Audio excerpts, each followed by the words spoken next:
اور اگر یہ ہو کہ آپ نے اس کو وہ پورا دن رات 24 گھنٹوں کے لیے اٹھانا ہے تو آپ کا بازو آہستہ آہستہ شل ہونا شروع ہو جائے گا۔ وہ کسی بندے کے بارے میں نے پڑھا کہ وہ وہاں ہندوستان کے اندر غالباً اس نے یہ ارادہ کیا کہ کچھ سال قبل کہ ڈیووشن کے طور پہ کہ میں گاڈ سے یا اپنے کسی بھی جو اس کے سیلف اس کے اپنی تھنکنگ کے اندر اس نے جو بھی کوئی ایک دیوتا بنا رکھا تھا اس کو راضی کرنے کے لیے میں نے کیا کرنا ہے کہ اپنے ہاتھ کو میں نے یوں اوپر رکھنا ہے، اور وہ ہاتھ کو اوپر رکھتا رہا۔ پہلے کہتا کہ تکلیف ہوتی رہی کہ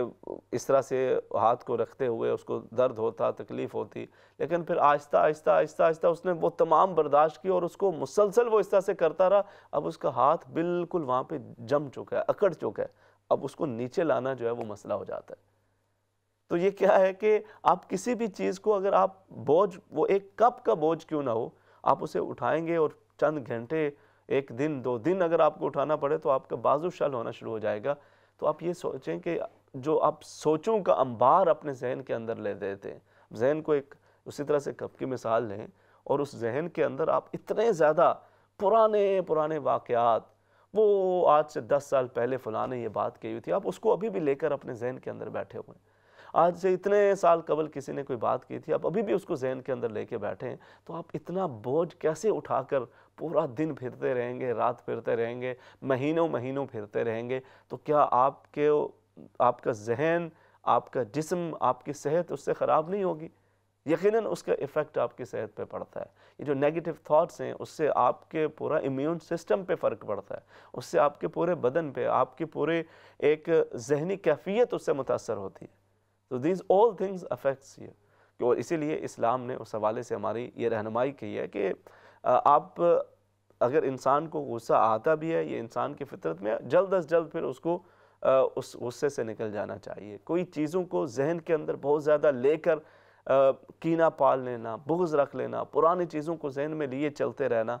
یہ انسان کی اپنی صحت کے لیے بھی بربادی کا ذریعہ بنتا ہے۔ تو اسی طرح سے اوور سینسٹیو ہونا یہ بھی مناسب نہیں ہے۔ آپ کوئی چھوٹی چھوٹی چیزیں اس کو لے کر اور یہ بندہ جو بہت زیادہ یہ اوور سینسٹیو ہوتا ہے نا، یہ سم ٹائم اس کی ایک ریزن یہ بھی ہوتی ہے دیگر چیزوں کے ساتھ ساتھ کہ جب وہ خود کو اس کو لگتا ہے کہ میں کوئی بہت بڑی چیز ہوں، وہ خود کو ضرورت سے زیادہ جو اہمیت خود کو دینا شروع کر دیتا ہے، پھر وہ دوسروں کی ہر چھوٹی چھوٹی بات کو وہ بہت بڑا سمجھتا ہے اور وہ اپنے ذہن کے اندر اس کا بوجھ رکھ لیتا ہے، اور وہ دیر تک اس کو یہ چیزیں نقصان پہنچاتی رہتی ہیں، مینٹلی وہ اپسٹ رہتا ہے، اس کی خوشی، اس کا سکون وہ ختم ہو جاتا ہے۔ انسان کہتا ہے مجھے ایک بے سکونی سی ہے، ایک جو ہے وہ ہمہ وقت ایک بے چینی سی رہتی ہے۔ کہیں ایسا تو نہیں ہے کہ آپ نے اپنے اس برتن کو وہ اس قدر اس کے اندر بوجھ ڈالا ہوا ہے اور پھر آپ اس کو اٹھائے ہوئے ہر وقت پھر رہے ہیں؟ اس بوجھ کو تھوڑا سا کم کرنے کی کوشش کریں، کچھ بھلانے کی کوشش کریں۔ بالکل ہم سے کتنی خطائیں سرزد ہو جاتی ہیں، کتنے گناہ سرزد ہو جاتے ہیں، اللہ رب العزت سے ہم معافی مانگتے ہیں، وہ ہمارے گناہوں کو معاف فرماتا چلا جاتا ہے۔ تو ہم کوئی اللہ معاف کرے کوئی خدا کی جگہ پہ تو نہیں ہے کہ کسی یا اس سے بڑھ کر تو نہیں ہے، نعوذ باللہ علیہ باللہ،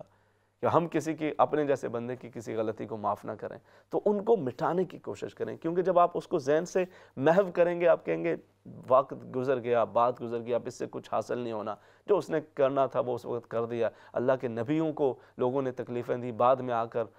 وہ نبی پاک صلی اللہ علیہ وسلم کے پاس آیا، اللہ کے حبیب کریم صلی اللہ علیہ وسلم نے انہیں معاف کر دیا، تو میں بھی اسے معاف کر دوں، اللہ کی رضا کی خاطر معاف کر دوں۔ اس نے معافی نہیں مانگی تو بھی میں اپنے دل سے اسے معاف کر رہا ہوں، معاف کر رہی ہوں، تو اس سے آپ کا اپنا بوجھ ہلکا ہو جائے گا۔ یہ جو آپ کی ہر وقت کی بے چینی ہے، چڑچڑاپن ہے، بے سکونی ہے، اس کے اندر کمی واقع ہوگی اور آپ کو ایک اندر کے ایک سکون وہ حاصل ہونے لگے گا۔ اسی طرح سے ایک اور چیز ہے جو آپ کی اس طبیعت کو، یہ تمام چیزیں یہ اس صبر کی کنڈیشن کے اندر آتی جاتی ہیں۔ ایک اور بے صبری کی کیفیت یہ ہوتی ہے کہ آپ غیر ضروری فروخت کرتے ہیں، خرید و فروخت کرتے ہیں۔ آپ مارکیٹ کے اندر گئے، آپ نے اپنے کچھ کپڑے خریدنے تھے، کوئی بچوں کے لیے آپ نے ایک جوڑا کسی کے لیے خریدنا تھا، مگر آپ وہ بچوں کا ایک جوڑے کے بجائے 2-3 اس کے خرید لیے، اپنا بھی خرید لیا، کچھ ساتھ جوتے بھی خرید لیے، ساتھ فلاں چیز بھی خرید لی، فلاں جو چیز نظر آتی کہ آپ نے کہا، آپ کو خود پہ کنٹرول نہیں ہے، سیل لگی ہوئی ہے، خود پہ کنٹرول نہیں ہے، اب آن لائن آپ نے چیزیں دیکھی ہیں، بھئی یہ بھی لگی ہوئی ہے، وہ بھی لگی ہے، کنٹرول نہیں ہے، اس کو آپ مسلسل غیر ضروری خرید و فروخت کرتے رہنا، یہ بھی آپ کی اس ایک بے صبری کی اس کیٹیگری کے اندر آتا ہے۔ اس کے اوپر بھی آپ کو جو ایک سیلف کنٹرول ہے اس کی جانب کوشش کرنے کے لیے یہ بھی ضروری ہے کہ آپ اس عادت کے اوپر بھی قابو پائیں، اور یہ بھی رمضان المبارک کی اس تربیت کا وہ حصہ ہے، وہ جو شہر الصبر ہے اس کے اندر، کیونکہ یہ چیز بھی انسان کو بہت زیادہ، یہ جو غیر ضروری انسان کو اگر یہ عادت پڑ جائے نا تو یہ بہت زیادہ اس کے لیے مالی حوالوں سے بھی اور ذہنی ٹینشن کے حوالے سے بھی، اس کو کہیں پہ کوئی چیز سیل میں لگی ہوئی ہے، کہیں پہ وہ کھانے کی کوئی چیزیں ہیں، تو غیر ضروری چیزیں اس کو آپ خریدتے چلے جائیں، یہ بھی آپ اپنے لیے ایک بڑا بوجھ کرتے رہتے ہیں۔ اسی طرح سے اوور سپیکنگ ہے، یعنی بہت ساری ایسے مواقع کہ جب بات کرنے کی ضرورت ہی نہ ہو اور انسان بولتا چلا جا رہا ہے، بڑی بڑی کہانیاں کرتا چلا جا رہا ہے، ہم نے یہ کیا، فلاں نے یہ کیا، ہمارے باپ دادا ایسے تھے، اب ہم نے فلاں فلاں تیر مار رکھے ہیں، فلاں ہم نے یہ کام کیا، بغیر ضرورت کے لمبی لمبی باتیں چھوڑتے چلے جانا اور اس کا کوئی مقصد نہ ہو۔ یہ اوور سپیکنگ، بغیر ضرورت کے بولنا، نبی کریم صلی اللہ علیہ وسلم نے فرمایا کہ جو بندہ مومن ہے یا تو فلیقل خیرن، یا تو کوئی اچھی بات کرے یا پھر خاموش رہے۔ یہ بہت زیادہ بغیر ضرورت کے بولتے چلے جانا، اور ہمارے ہاں تو یہ ہوتا ہے کہ اگر کوئی شخص ذرا کم بول رہا ہو تو اس کو کہا جاتا ہے کہ یہ جی پتہ نہیں ان کو کیوں چپ لگی ہوئی ہے، یہ کیوں کس وجہ سے اس کو وہ خاموشی کی سی عادت ہے، اور بندہ تو کھلا ڈلا ہونا چاہیے، ہر وقت بات چیت کرنے والا ہو۔ تو ہر وقت بات چیت کی بھی جو اوور سپیکنگ کی عادت ہے نا، یہ بھی مناسب نہیں ہوتی۔ درمیانہ، بالکل ظاہر ہے بندہ گمسم ہو وہ بھی مناسب نہیں ہے، درمیانی کیفیت وہ رہے تو یہ انسان کے لیے بہتر ہے۔ اسی طرح سے پھر ہر وقت سیڈ فیل کرتے رہنا، خود کو پرانی چیزوں کو یاد کر کے مختلف، یا کسی بھی کوئی چھوٹا سا واقعہ پیش آ جاتا ہے، کوئی چھوٹی سی تکلیف آ گئی زندگی کے اندر، اور اس میں آپ نے خود کو ایک دکھ کے اندر مبتلا کر لیا، یعنی اب اس کو وہ الصبر علی الابتلاء اس کے اندر بھی لے آئیں کہ یہ جو آزمائشوں پہ صبر ہے اس کے اندر یہ چیز اس کو ذہن میں رکھیں کہ آپ اگر یہ سوچتے ہیں نا کہ آپ بالکل آپ کی زندگی بغیر کسی دکھ کے ہو، بغیر کسی درد کے ہو، تو ایسا نہیں ہوتا۔ یہ دکھ، درد، یہ تکالیف یہ انسان کی زندگی کا حصہ ہیں، اور جو ان دکھوں کے اندر، ان تکالیف کے اندر جو صبر سے کام لیتے ہیں، حوصلے سے کام لیتے ہیں، وہ بہت ہی دنیا اور آخرت کی کامیابیوں کو سمیٹتے رہتے ہیں۔ حضرت یوسف علیہ السلام کے واقعے کو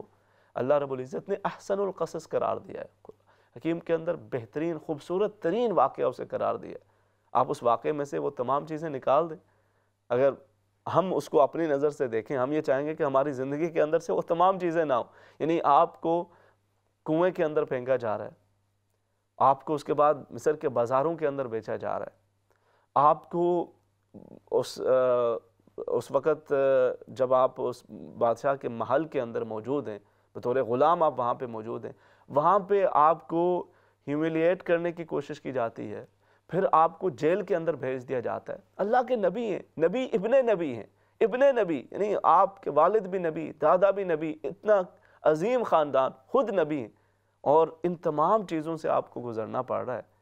لیکن اس کے بعد پھر اللہ رب العزت ان کو وہ کیا رتبہ عطا فرما رہا ہے کہ آپ کو نبوت بھی ملی، اور اس کے ساتھ ساتھ اس وقت کی بادشاہت وہ بھی اللہ رب العزت نے آپ کو عطا فرمائی۔ اور اب اس کیفیت کے اندر، یعنی ایک وہ حالت تھی کہ جب آپ کنویں کے اندر تھے وہاں پر بھی اللہ رب العزت کی جانب متوجہ تھے، اور اب جب آپ تخت مصر پہ بیٹھے ہیں تو اس وقت بھی رب کا شکر ادا کر رہے ہیں، اور ان آزمائشوں کے اندر بھی صبر تھا، یہاں اس حالت کے اندر بھی شکر ہے۔ اور وہ بھائی کہ جنہوں نے یہ درمیان کے اندر یہ دوریاں پیدا کی تھی، جب وہ سامنے آئے اور انہوں نے آ کے یہ پوچھا کہ انت یوسف، کیا آپ ہی یوسف ہو؟ تو آپ نے فرمایا ہاں میں ہی یوسف ہوں، اور اللہ رب العزت کا شکر بھی ادا کیا، اور ساتھ آپ نے فرمایا کہ لا تثریب علیکم اليوم، جاؤ آج تم پر کسی قسم کا کوئی مواخذہ نہیں ہے۔ یہ تو شیطان تھا کہ جس نے ہمارے درمیان یہ غلط فہمیاں پیدا کی، نفرتیں پیدا کرنے کی کوشش کی، جو ہو چکا اللہ رب العزت اسے معاف فرمائے، میں بھی تمہیں معاف کرتا ہوں، اللہ بھی تمہیں معاف فرمائے۔ تو صبر یہ انسان کی زندگی کے ہر پہلو کے اندر شامل ہے، اور جس انسان کو یہ صبر وہ مختلف معاملات کے حوالے سے اللہ کی اطاعت پہ صبر نصیب ہو جائے،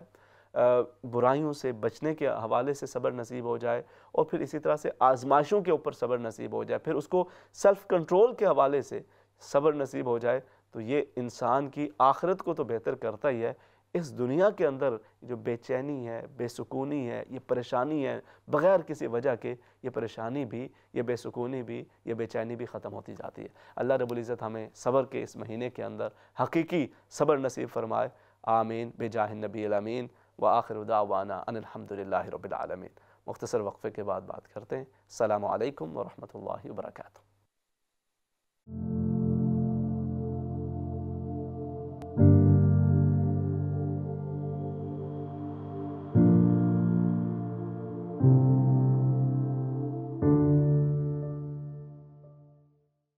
السلام علیکم ورحمۃ اللہ وبرکاتہ۔ ناظرین کرام، پروگرام رحمت رمضان کے اس دوسرے حصے کے اندر خوش آمدید۔ ہم اس صبر کے مہینے کے حوالے سے بات کر رہے ہیں، اور نبی کریم صلی اللہ علیہ وسلم نے اسے جو شہر الصبر فرمایا ہے، اس کی بہت مختلف جہتیں ہیں، اور اسی کے مختلف پہلوؤں پہ میں نے ساتھ بات کی ہے۔ اللہ رب العزت ہمیں اس کے حقیقی مفہوم کو سمجھنے کی بھی توفیق عطا فرمائے۔ اس کے ساتھ ساتھ اب یہ رمضان المبارک کا مہینہ تقریباً یہ نصف تک آ پہنچا ہے۔ اللہ رب العزت جو باقی کے ایام ہیں ان سے ہمیں زیادہ سے زیادہ فائدہ اٹھانے کی توفیق عطا فرمائے، کیونکہ بلکہ اب تو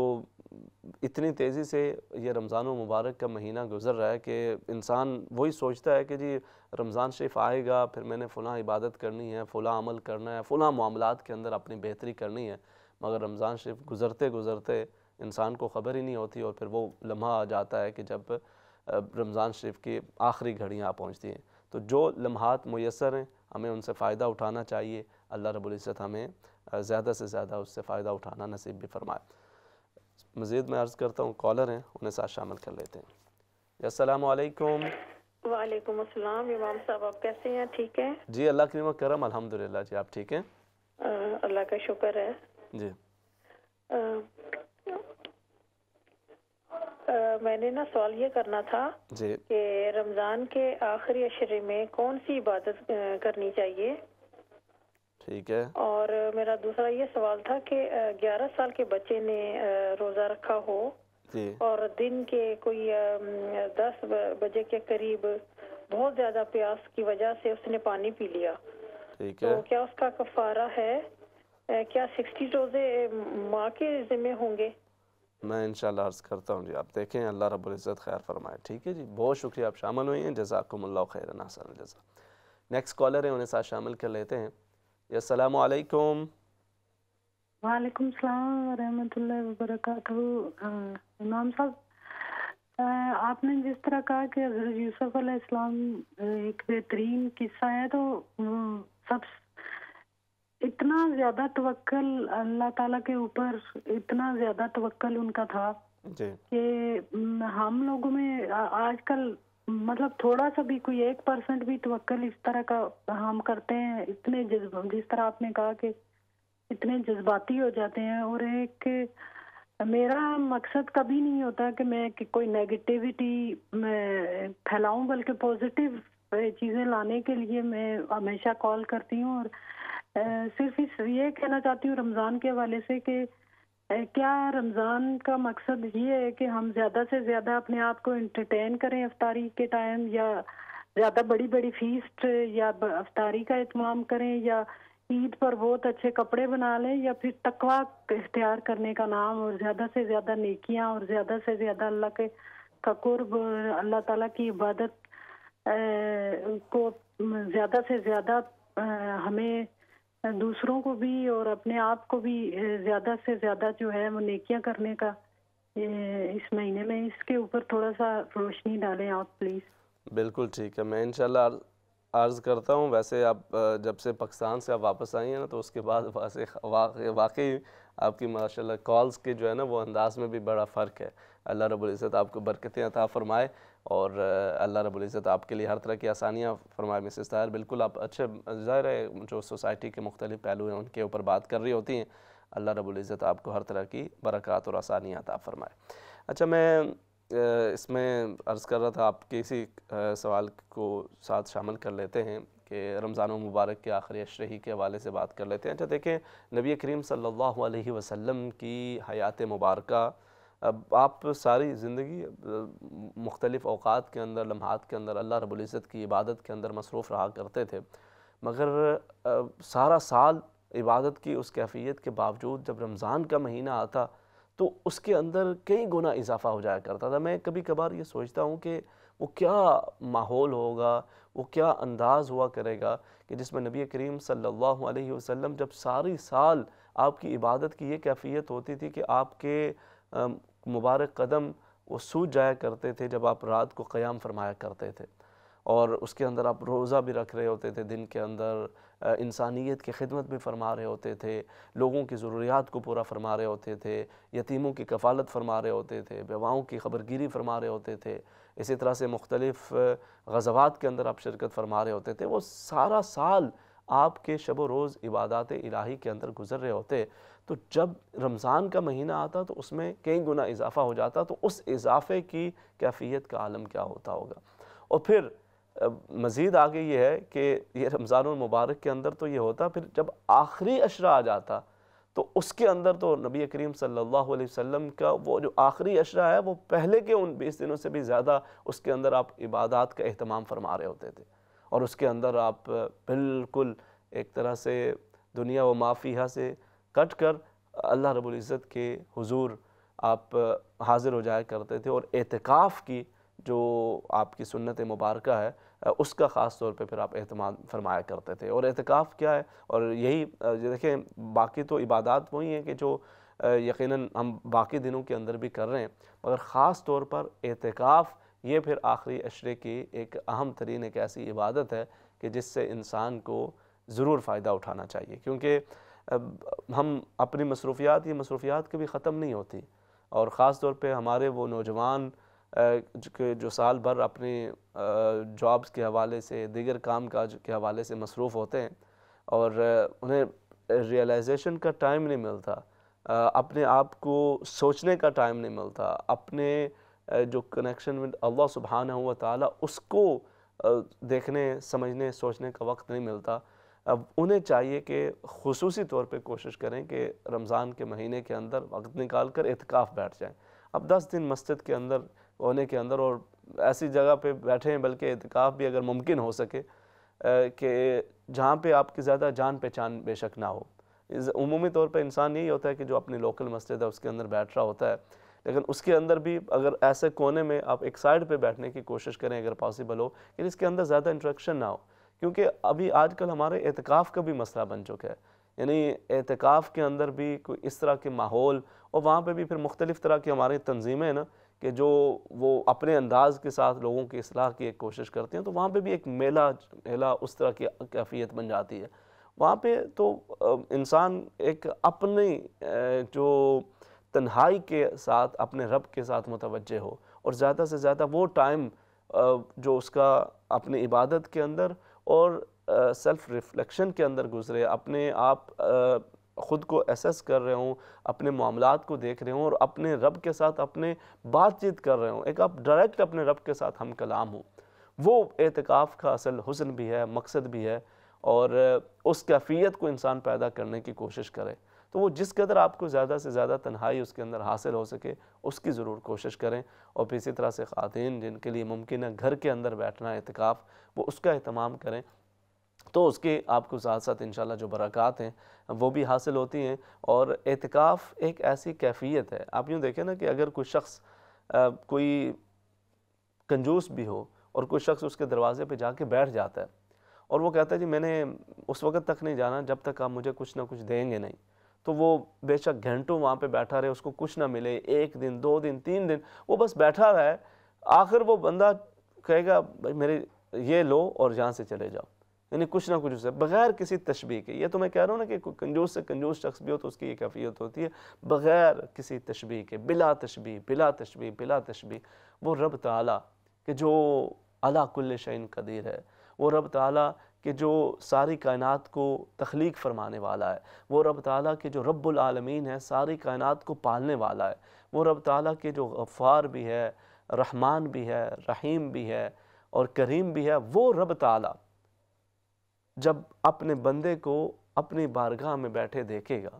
اور جب بندہ اس کی جانب متوجہ ہوگا اور کہے گا کہ باری تعالیٰ تو ہی ہے، تیری دربار میں آ کے بیٹھ گیا ہوں، یہاں سے میں نے خالی جھولی واپس نہیں جانا، الہ العالمین تو اپنے رحم و کرم کی برکھا مجھ پہ برسا دے، میرے گناہوں کی بخشش فرما دے، میرے ساتھ اپنے رحم کا معاملہ فرما دے، میرے مصائب و آلام کے اندر میرے لیے سکون کی شمع روشن فرما دے۔ تو یقین کیجئے کہ وہ رب تعالیٰ انسان کی طرف اس طرح سے متوجہ ہوتا ہے اور اس کے لیے اس طرح سے رحم و کرم کا معاملہ فرماتا ہے کہ انسان اس کو اپنی زندگی کے اندر محسوس کرتا ہے۔ میں ہمیشہ یہ کہا کرتا ہوں کہ جب آپ اس یقین کامل کے ساتھ اپنے رب کی طرف متوجہ ہوتے ہیں اور اپنے معاملات اپنے رب کے سپرد کر دیا کرتے ہیں،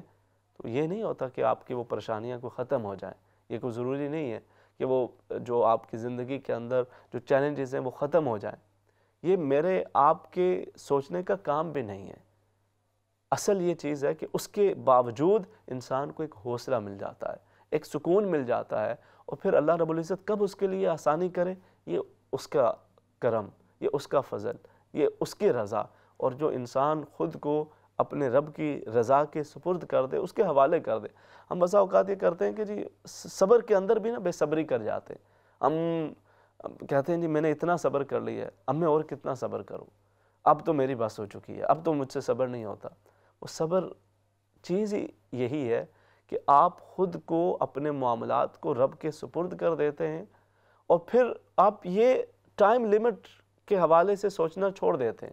پھر آپ کو یہ نہیں ہے کہ کتنے آپ کو سال چاہیے، کتنا عرصہ چاہیے۔ آقا کریم صلی اللہ علیہ وسلم مکہ مکرمہ کے اندر آپ نے لوگوں کو اللہ کی طرف بلانا شروع کیا، کتنے برس بیت گئے، 23 سال گزر جاتے ہیں مکہ مکرمہ کے اندر، کتنے لوگ آپ کی دعوت پہ لبیک کہہ رہے ہیں، اور کتنی مشکلات ہیں کہ جن کا سامنا آپ کو نہیں کرنا پڑ رہا، ایک کے بعد ایک مشکل ہے، ایک کے بعد ایک مشکل ہے، مسلسل تسلسل کے ساتھ یہ تکالیف ہیں، آزمائشیں ہیں، حتیٰ کہ آپ کو اپنا گھر بار چھوڑنا پڑتا ہے، وہ شہر چھوڑنا پڑتا ہے جس سے آپ محبت فرما رہے ہیں، اور آپ وہاں سے جا کے نکل رہے ہیں۔ آپ بظاہر تو یہ ایک ناکامی کی ایک انتہا نظر آتی ہے، یا مایوسی کی ایک انتہا نظر آتی ہے کہ اب تو اپنا شہر بھی چھوڑنا پڑ رہا ہے، اپنا گھر بار بھی چھوڑنا پڑ رہا ہے، لیکن اسی کے اندر اللہ رب العزت انسان کے لیے خیر فرما دیتا ہے۔ وہی جو آقا کریم صلی اللہ علیہ وسلم نے ہجرت فرمائی ہے، تو پھر اس کے بعد کس طرح سے راستے کھلے، کس طرح سے یہ اسلام کا پیغام عام ہوتا چلا گیا۔ تو اللہ رب العزت ارشاد فرماتا ہے کہ ہو سکتا ہے جس چیز کو تم ناپسند سمجھ رہے ہو، ناپسند کر رہے ہو، اسی کے اندر اللہ رب العزت نے تمہارے لیے خیرن کثیرا، بہت زیادہ خیر رکھی ہوئی ہو، بہت زیادہ بھلائی رکھی ہوئی ہو۔ تو انسان اگر اپنے رب کی رضا کی طرف متوجہ رہے اور اس پہ اسے یقین کامل ہو، تو اللہ رب العزت اس کے لیے آسانیاں بھی فرماتا ہے، برکتوں کا بھی معاملہ کرتا ہے اور خیر کا بھی معاملہ کرتا ہے۔ تو ایک چیز تو یہ ہے کہ آپ اعتکاف آخری عشرے کے حوالے سے ضرور نیت کریں، ارادہ کریں، اور وقت نکالنا پڑتا ہے، وقت نکلتا نہیں ہے، نکالنا پڑتا ہے، اور آپ جب وہ وقت نکالیں گے تو انشاءاللہ آپ کو اس کی برکات اور ثمرات وہ بھی نظر آئیں گے۔ اب اس اعتکاف کے دوران انسان کیا کچھ کرے، یقیناً اس کے اندر تو وہی عبادات جو آپ رمضان کے اس مہینے کے اندر کرتے چلے آ رہے ہیں، ان کو آپ نے اسی طرح سے کنٹینیو کرنا ہے۔ اپنا روزہ بھی ظاہر آپ رکھیں گے، اسی طرح سے نماز تراویح آپ وہ ادا کر رہے ہوں گے، اسی طرح سے قرآن حکیم کی تلاوت ہے اس کا زیادہ سے زیادہ آپ اس پہ وقت بتائیں، استغفار پہ وقت بتائیں، اور اس کے ساتھ ساتھ انسان بیٹھ کر سوچے، اس کو مراقبہ کہتے ہیں۔ حضرت سیدنا عمر فاروق رضی اللہ تعالیٰ عنہ فرمایا کرتے تھے، حاسبوا انفسکم قبل ان تحاسبوا، کہ خود کا محاسبہ کرتے رہو، اپنا حساب کرتے رہو اس سے قبل کہ تمہارا حساب کیا جائے، تم سے حساب لیا جائے۔ تو اعتکاف کے دوران ایک اہم نیکیوں میں سے ایک نیکی یہ ہے، اور یہ ایک نیک عمل ہے کہ آپ خود کا محاسبہ کریں، خاموشی کے ساتھ بیٹھ کر اپنی زندگی پہ نظر دوڑائیں، جو گزر چکی اس کے اوپر بھی، جو خامیاں خرابیاں اس کے اوپر بھی، اور پھر جو باقی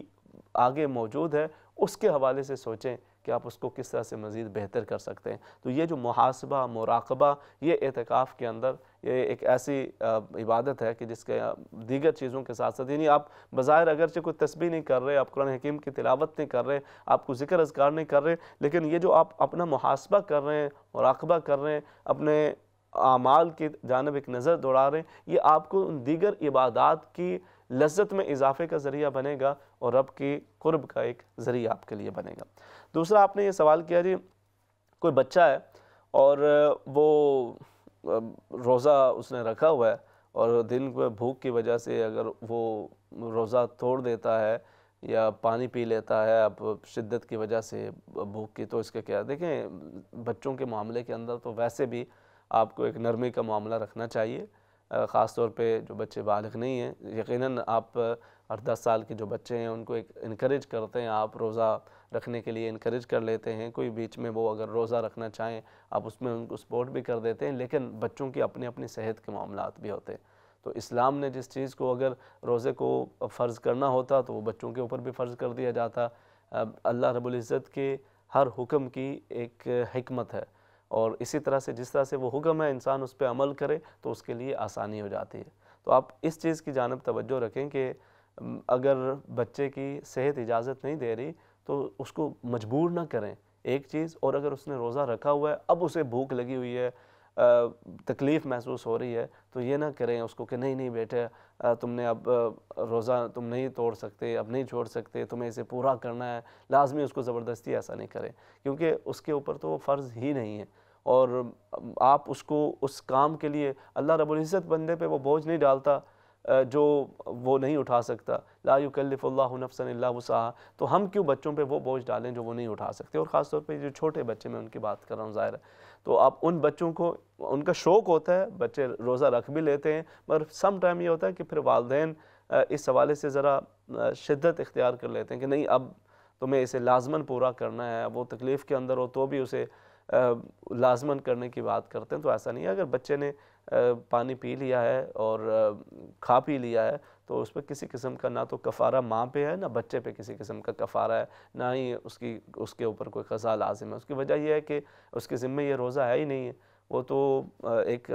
اپنے اس آپ کے اس تربیت کی وجہ سے، اس ماحول کی وجہ سے وہ روزہ رکھ رہا ہے، تو وہی اس کا عمل اس کے لیے کافی ہے۔ ہاں اس کو آپ انکریج کر دیں، نیکسٹ ٹائم جب وہ روزہ رکھے اس کے لیے مزید آسانی ہو جائے گی۔ اگر ابھی اس نے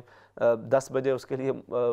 10 بجے تک بھوکا رہنا مشکل ہو گیا تھا، اگلی بار وہ 11 تک، 12 تک، 2 تک ہو جائے گا، پھر 4 تک ہو جائے گا، پھر 7 تک چلا جائے گا، 8 تک چلا جائے گا، اس طرح سے اس کے لیے مزید آسانی ہو جائے گی، مگر ایسا نہیں ہے کہ آپ اس کو مجبور کریں، یا پھر وہ روزہ توڑ دیا ہے اس نے تو اس کے اوپر کسی قسم کا کوئی کفارہ ہوگا۔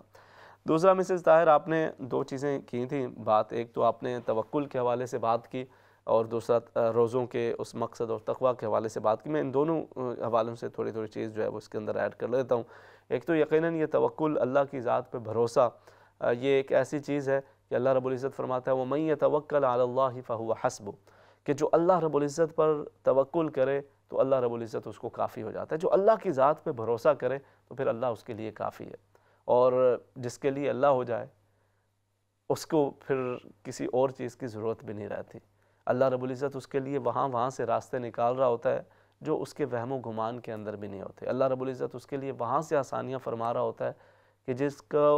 اس کے وہم و گمان کے اندر بھی وہ چیز نہیں گزری ہوتی، اللہ رب العزت اس کے لیے وہ آسانی فرما دیتا ہے۔ تو اسی وجہ سے توکل یقیناً یہی انسان کے پاس، ایک بندہ مومن کے پاس سب سے ایک مضبوط، غموں کے اندر، دکھوں کے اندر، تکالیف کے اندر، چیلنجز کے اندر ایک سب سے مضبوط آسرا وہ اللہ کی ذات ہے۔ اس پہ بھروسہ جو انسان کر جاتا ہے وہ بڑی سے بڑی مشکلات سے بھی گزر جاتا ہے، اور دیکھیں ہر مشکل کے بعد سَيَجْعَلُ اللَّهُ بَعْدَ عُسْرٍ يُسْرًا، اللہ رب العزت تنگی کے بعد، پریشانی کے بعد آخر آسانیوں کے دروازے کھولتا ہے، تو لیکن اس کے اندر آپ استقامت رکھیں، توکل سے کام لیں، اللہ کریم آسانی اور خیر و برکت کا معاملہ فرماتا ہے۔ دوسری چیز آپ نے یہ ذکر کی کہ روزے کا جو مقصود ہے وہ تو تقویٰ کا حصول ہے، اس کے بجائے اگر انسان وہ اس کے ایک شوشہ ہر چیز کے اندر جو ہے وہ آج کل یہ مسئلہ ہو چکا ہے نا کہ عبادات کے معاملات کے اندر بھی یعنی آپ ہر عبادت کے اندر ایک کمرشل ٹائپ چیزیں جو ہے نا وہ بھی اس کے اندر آ چکی ہیں، تو روزوں کے معاملات کے اندر بھی مختلف طرح کی شوشہ وہ شامل ہو جاتی ہیں۔ اسی طرح سے حرمین طیبین کی حاضری ہے، اس کے اندر بھی وہ ایک شوشہ کسی ایک معاملات بسا اوقات وہ آ جاتے ہیں، اور اللہ رب العزت ہم سب کے لیے آسانیاں فرمائے، لیکن ہر چیز کا جو ایک وہ تقدس جو اس کی روحانیت ہے،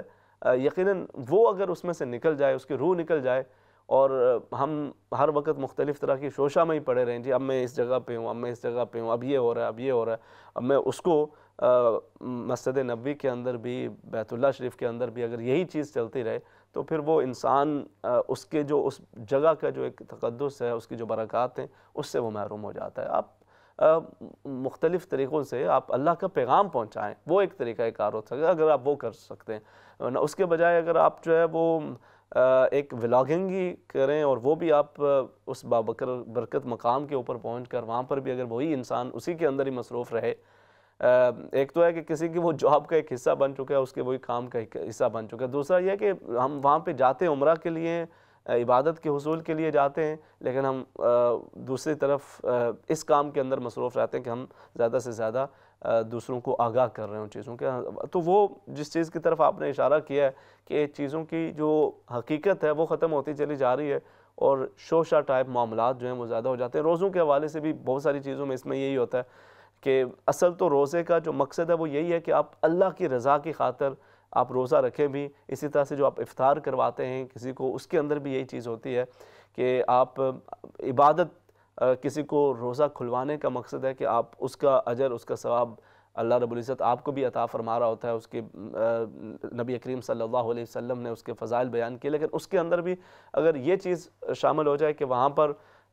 اس طرح کی، یعنی جس کو وہ جو لفظ آپ نے استعمال کیا کہ پارٹی ٹائپ چیزیں ہو جاتی ہیں نا، تو اس کے اندر اس قدر اسراف کرنا شروع کر دینا، تو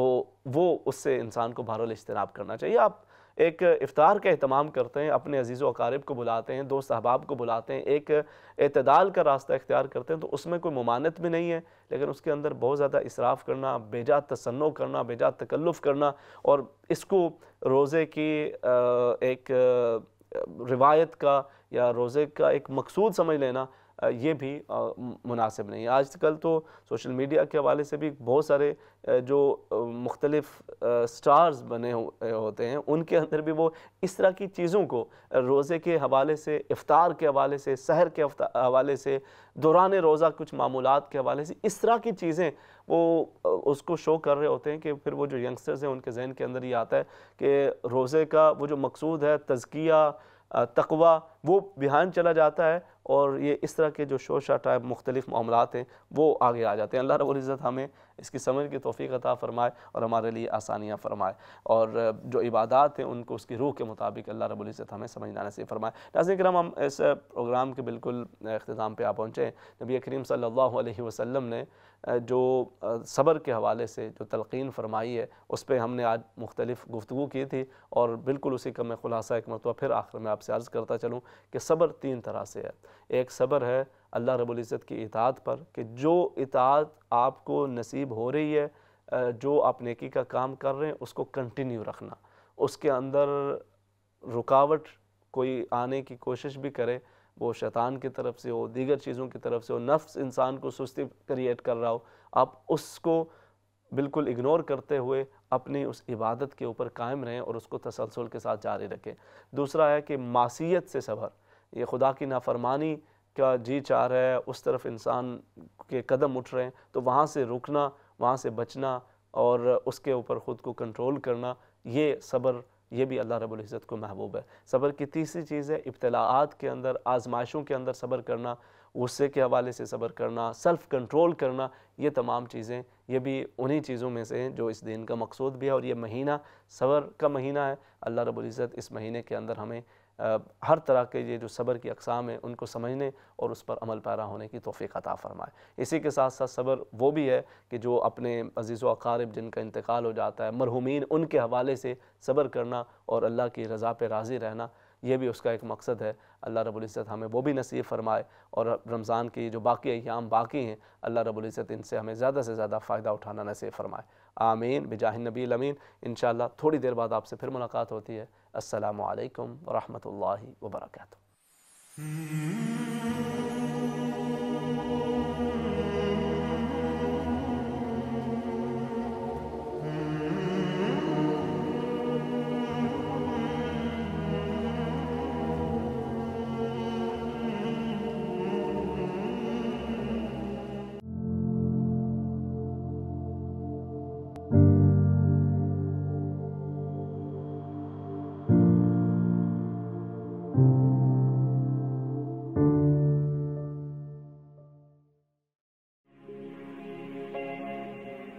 Mm-hmm.